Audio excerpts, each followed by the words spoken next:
Et alors, avant de commencer le cours, comme la semaine dernière, on avait commencé le cours avec un fond sonore de Reb Shlomo, eh bien, un fond sonore pour l'autre Reb Shlomo. ברגע זה אנו עוברים את שער האריות. אנחנו בתוך העיר העתיקה. אנחנו בתוך העיר העתיקה. הר הבית בידינו, כאן תמיד, הר הבית בידינו. ראש שרים קיבלנו, כל הכבוד, כל הכבוד. חז"ל, כל הכוחות חז"ל. Eh oui, on la connaît cette vidéo.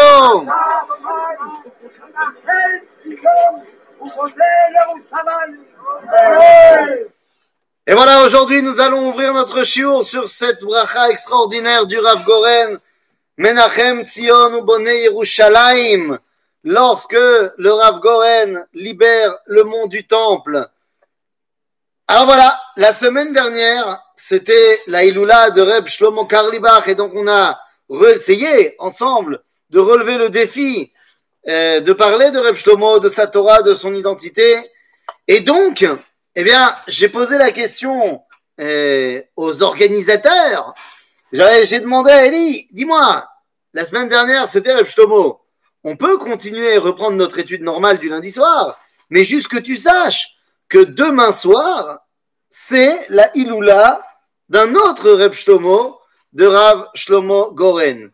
Et là, il m'a tout de suite dit, bon bah, bien sûr qu'on va faire un cours sur le Rav Goren. Donc, Erev Tov les Koulam, et c'est parti pour notre découverte de cet homme extraordinaire. Extraordinaire, je pèse mes mots.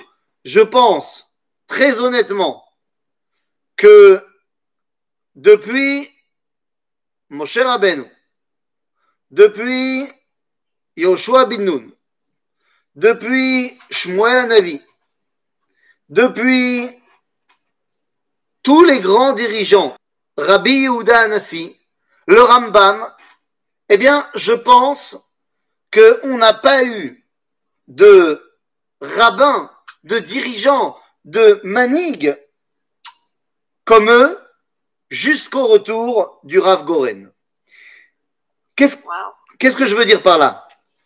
Évidemment qu'on va parler de sa grandeur en Torah, bien sûr, c'est un grand de la Torah, mais c'est une chose d'avoir une vision grande et énorme de la Torah, et c'en est une autre de savoir la traduire en termes étatiques. Le Rav Goren, plus que n'importe qui, a été le Rav, non pas seulement des idées, parce qu'à ce moment-là, je mets évidemment le Rav Kook dedans, en termes de réflexion de ce que c'est la résurrection juive, eh bien, il n'y a pas mieux que le Rav Kook. Mais en termes de concrétisation d'une Torah étatique, d'une Torah qui ramène la dimension nationale, eh bien, ça faisait, je pense, 2000 ans qu'on attendait un rabbin comme ça. Et c'est mon introduction pour rentrer dans l'univers extraordinaire chez la Rav Agaon, Arav Shlomo Goren, Zatzal, Zatzukal, tout ce que vous voulez. Et donc, commençons. Allez, c'est parti, rentrons en immersion avec l'univers, le monde, la Torah, l'identité du Rav Shlomo Goren. D'abord, il s'appelle pas Goren. D'abord, à la base, il s'appelle Shlomkele Gorenchik. Eh oui, le Rav Goren, à la base, il s'appelle pas le Rav Goren, il vient de la famille Gorenchik. Gorenchik, ça veut dire petit Goren. Il vient de Pologne, il est né là-bas. Et comment vous dire, s'il était né au XXIe siècle, je peux t'assurer qu'il aurait vu 36 psychologues pour enfants et tout le monde aurait dit que cet enfant-là doit prendre de la Ritaline. Ça, je peux te l'assurer. S'il avait vécu aujourd'hui, le Rav Goren aurait été sous Ritaline, mais à haute dose, parce qu'il était ce qu'on peut appeler un hyperactif. Mais alors attention, hein, un hyperactif, la méadrine, hein, c'est pas le petit hyperactif, hein. C'est le bonhomme, il tient pas en place. Il tient pas en place. Mais il tient pas en place parce qu'il a trop d'envie de connaître, de savoir, de faire.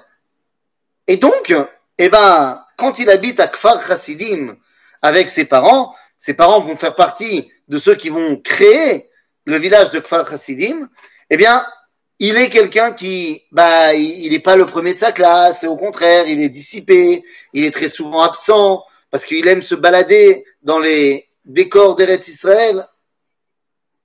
C'est sa maman qui dit à son papa, je pense que pour le bien de Shlomke, il faut qu'on parte à Jérusalem.